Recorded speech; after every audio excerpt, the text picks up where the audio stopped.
ମୁଁ ଜ୍ୟୋତିଶଙ୍କର ମିଶ୍ର ଆଣିଛି ଆଉ ଗୋଟିଏ ଗପ।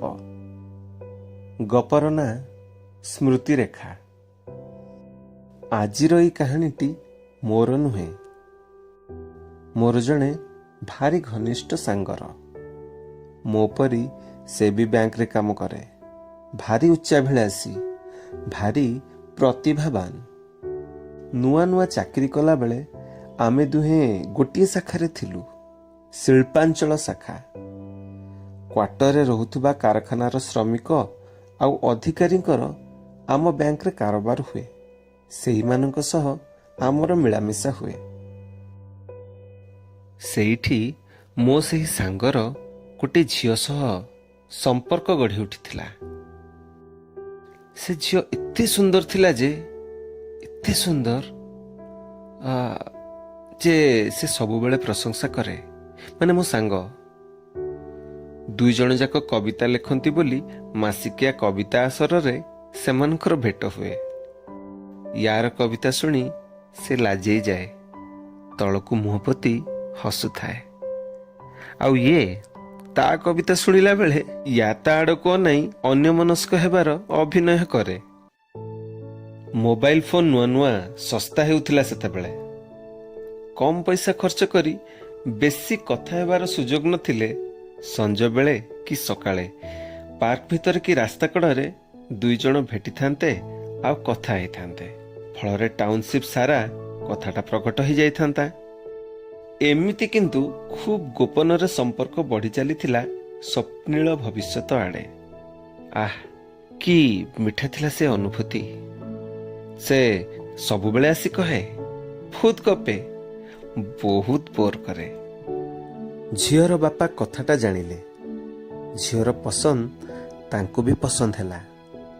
ଯଦିଓ ଖୋଲାଖୋଲି ସେ ବିଷୟରେ କେବେ ସେ କଥା ହୋଇନି, ହେଲେ ତାର ବାପା ୟା ସାଙ୍ଗରେ ବେଶୀ ବେଶୀ ମିଶନ୍ତି, ଘର ବିଷୟରେ ପଚାରନ୍ତି, ଆଉ ବେଳେବେଳେ ତାଙ୍କ ଘରକୁ ଖାଇବାକୁ ବି ଡାକନ୍ତି। ତାଙ୍କ ଘରକୁ ଇଏ ଗଲେ ସେ ଝିଅ କିନ୍ତୁ ଭାରି ଦୁଷ୍ଟାମି କରେ। ୟାର ଡାଲିରେ କେତେବେଳେ ଲୁଣ ମିଶେଇ ଦିଏ, ଆଉ କେତେବେଳେ ଇଏ ଖାଉନଥିବା ଜିନିଷ ଜାଣିଶୁଣି ଅଧିକ ଦେଇଦିଏ। ୟାକୁ ସୁନା ପିଲା ପରି ସବୁ ଖାଇବାକୁ ପଡ଼େ। ଥରେ ହାତ ଧୋଇବା ପରେ ସେ ଝିଅ ୟାକୁ ହାତ ପୋଛା ଗାମୁଛା ଦେଉ ଦେଉ ତା ବାପା ବାହାରୁ ଡାକିଦେଲେ। ବ୍ୟାଙ୍କରେ କାମର ଶୈଳୀକୁ ସେ ଝିଅ ମୋଟେ ପସନ୍ଦ କରେନି। ଏତେ ରାତି ଯାଏ ବସିବା, ଛୁଟି ଦିନରେ ବି ବାଧ୍ୟତାମୂଳକ ଭାବେ କାମ କରିବା। ସେ ଝିଅ କ'ଣ, କୌଣସି ବ୍ୟାଙ୍କ ବାଲାର ପରିବାର ଲୋକେ ଏକଥା ଭଲ ପାଆନ୍ତିନି। ଏବେ ତ ଛୁଟି ନେଇ ବି ବ୍ୟାଙ୍କରେ ବସି ରହିବାକୁ ପଡୁଛି। ବାପାଙ୍କ ଶ୍ରାଦ୍ଧ କାହିଁକି ରବିବାର ଦିନ ନ ପଡ଼ିଲା, ପୁଅ ଜନ୍ମଦିନ କାହିଁକି ଅଡିଟ୍ ସମୟରେ ପଡ଼ିଲା, ଏଭଳି ପ୍ରଶ୍ନର ବି ଉତ୍ତର ଦେବାକୁ ହେଉଛି। ଭଲ ହେଇଛି ସେ ଝିଅ ୟାକୁ ବାହା ହେଲାନି। ଖୁବ୍ ଝଗଡ଼ା ସେଦିନ। ଝିଅ ଜିଦ୍ କରି କହୁଥାଏ, ତୁମ ଘର ଲୋକଙ୍କ ନମ୍ବର ଦେଲ, ମୋ ବାପା କଥା ହେବେ। ତୁମକୁ କହିଲି ନା, ଏ ବର୍ଷ ମୋର ପ୍ରମୋସନ ନେବାର ଅଛି, ମୁଁ ପ୍ରସ୍ତୁତ ହେଉଛି ସେଥିପାଇଁ। ବାହାଘର କଥା କହି ମୋଟେ ଡିଷ୍ଟର୍ବ କରନି। ଇଏ କହିଲା, ପ୍ରମୋସନ ହେବା କ'ଣ ନିହାତି ଦରକାର?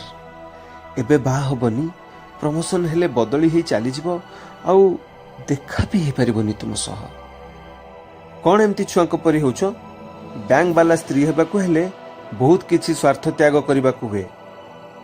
ଜାଣିଛ, ଆମ ଶାଖାର ବଡ଼ ବଡ଼ ଅଫିସର ମାନେ ସବୁ ଏଠି ଏକୁଟିଆ ରହନ୍ତି। କାହାର ସ୍ତ୍ରୀ ବୁଢ଼ାବୁଢ଼ୀ ଶାଶୁ ଶ୍ୱଶୁରଙ୍କ ପାଖରେ ରହି ସେବା କରନ୍ତି, ତ କାହାର ସ୍ତ୍ରୀ ନିଜ ପିଲାଙ୍କୁ ବଡ଼ ବଡ଼ ସ୍କୁଲ କଲେଜରେ ପଢ଼ାଇବା ପାଇଁ ସ୍ୱାମୀଠାରୁ ଦୂରରେ ରହନ୍ତି। ମୁଁ ସବୁ କରିବି, ଶାଶୁ ଶ୍ୱଶୁରଙ୍କ ସେବା ବି କରିବି, ତୁମ ଛୁଆଙ୍କ ଯତ୍ନ ବି ନେବି, ହେଲେ ମୋତେ ତୁମଠୁ ଦୂରରେ ରହିବା କଥା କୁହନି। ସେ ଝିଅ ଏବେ ବହୁତ ଦୂରରେ, ବିଦେଶରେ। ତାର ସ୍ୱାମୀ ବୈଜ୍ଞାନିକ, ଖୁବ୍ ବେଶୀ ଦରମା ପାଆନ୍ତି, ଖୁବ୍ ଭଲରେ ଅଛି ସେ। ଫେସବୁକରେ ସବୁବେଳେ ଫଟୋ ଦିଏ ତା ପରିବାରର। କୁନି ଝିଅଟେ ବି ଅଛି ତାର, ତାରି ପରି ଭାରି ସୁନ୍ଦର।